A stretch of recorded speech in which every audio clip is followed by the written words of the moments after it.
do 124º dia. Ester 9.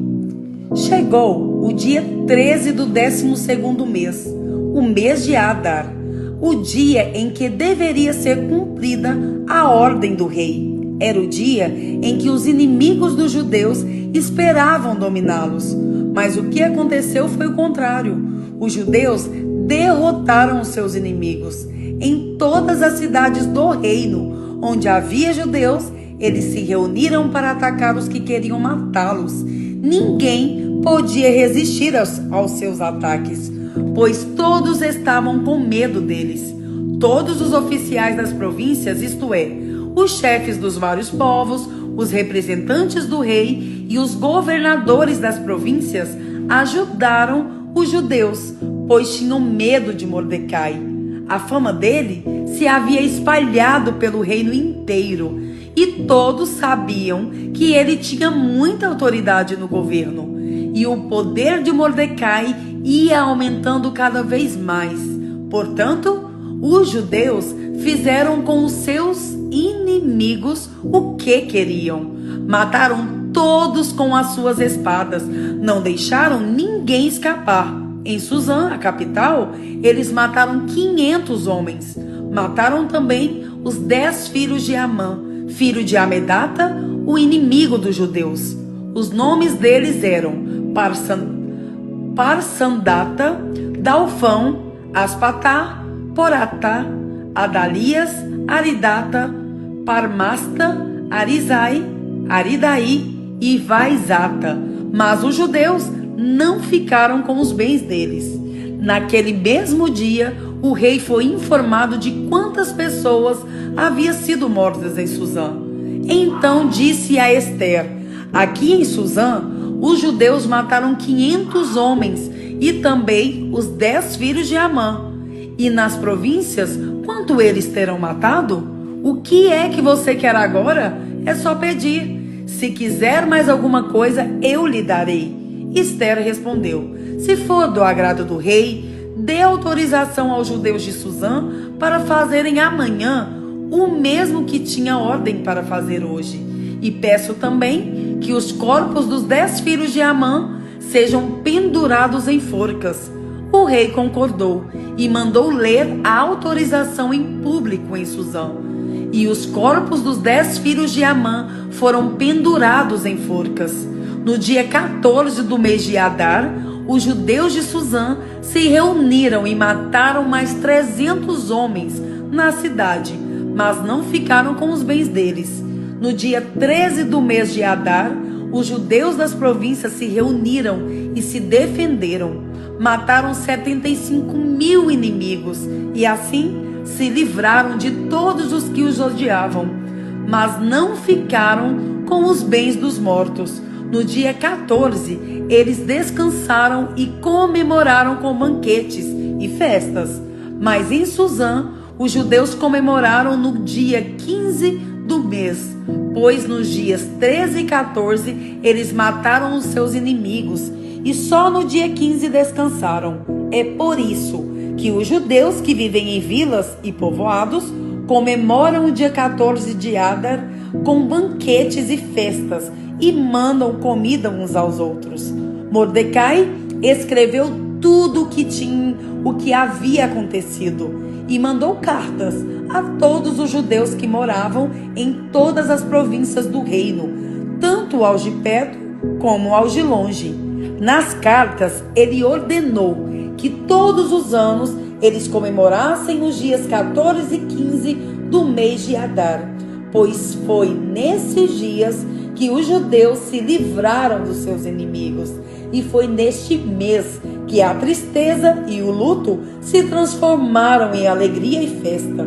Portanto, que dessem banquetes e festas, mandassem comida uns aos outros e distribuíssem presentes aos pobres. Assim, os judeus, de acordo com o que Mordecai tinha escrito, começaram o costume de comemorar esses dias.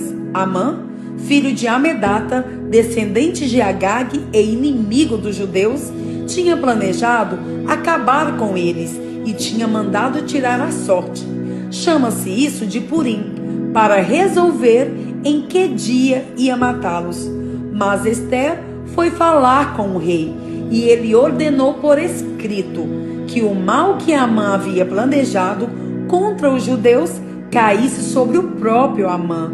Portanto, enforcaram Amã e os seus filhos. É por isso que esses dias feriados são chamados de Purim, que é o plural da palavra pur. Como resultado da carta de Mordecai e de tudo o que os judeus tinham visto e das coisas que aconteceram, eles resolveram que eles mesmos, os seus descendentes e os que se convertessem ao judaísmo, seguiriam o costume de comemorar todos os anos esses 2 dias, conforme Mordecai havia escrito. Ficou resolvido que daí em diante toda a família judaica, em todas as cidades das províncias do reino, comemoraria a festa de Purim, para que os judeus lembrassem sempre do que havia acontecido. Nunca, em qualquer época, deixariam de comemorar essa festa. A rainha Ester, filha de Abiail, também escreveu uma carta junto com o judeu Mordecai, dando todo o seu apoio à carta que Mordecai já havia escrito a respeito da festa de Purim. Cópias da carta foram mandadas a todos os judeus das 127 províncias do reino, desejando-lhes paz e prosperidade e confirmando que a festa de Purim devia ser comemorada nos dias marcados, assim como haviam marcado para si mesmos e para os seus descendentes dias de festas e de jejum.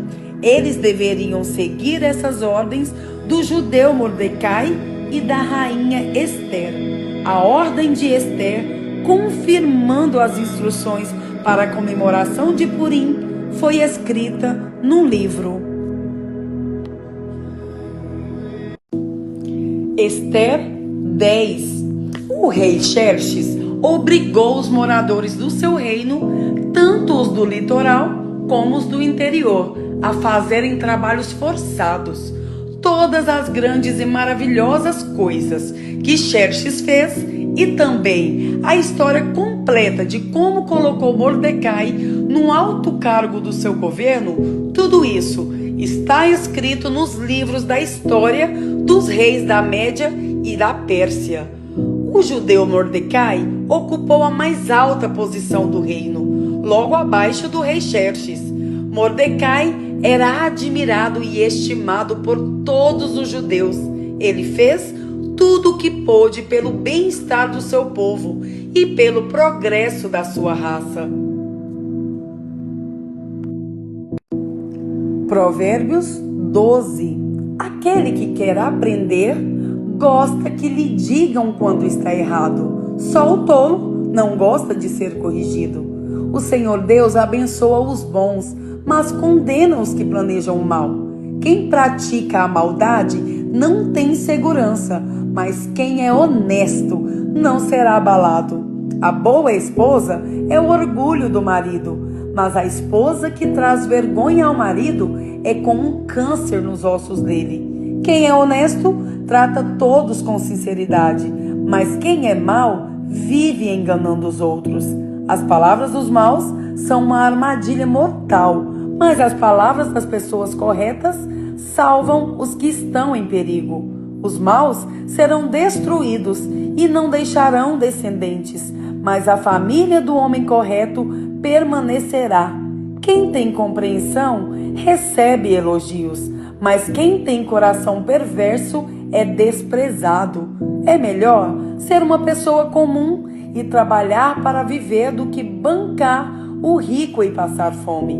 Os bons cuidam bem dos seus animais, porém o coração dos maus é cruel. Quem cultiva a sua terra tem comida com fartura, mas quem gasta o tempo com coisas sem importância não tem juízo.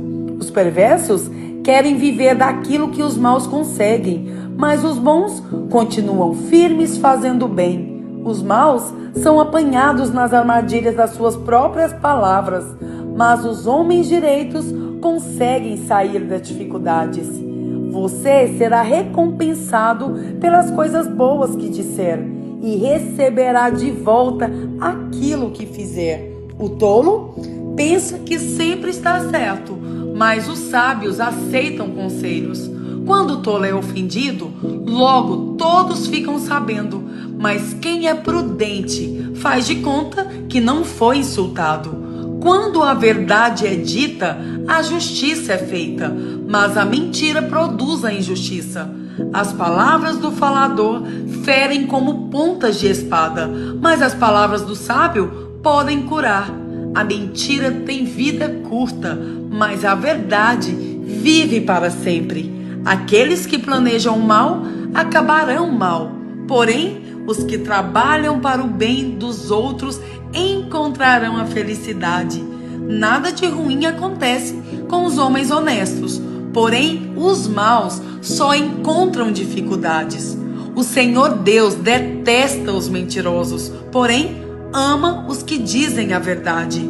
A pessoa prudente esconde a sua sabedoria, mas os tolos anunciam a sua própria ignorância. O homem esforçado mandará nos outros, mas o preguiçoso se tornará escravo. As preocupações roubam a felicidade da gente, mas as palavras amáveis nos alegram. Quem é direito serve de guia para o seu companheiro, porém os maus se perdem pelo caminho. O preguiçoso não consegue o que deseja, mas o homem trabalhador ficará rico. A honradez é o caminho para a vida, mas a falta de juízo é a estrada para a morte.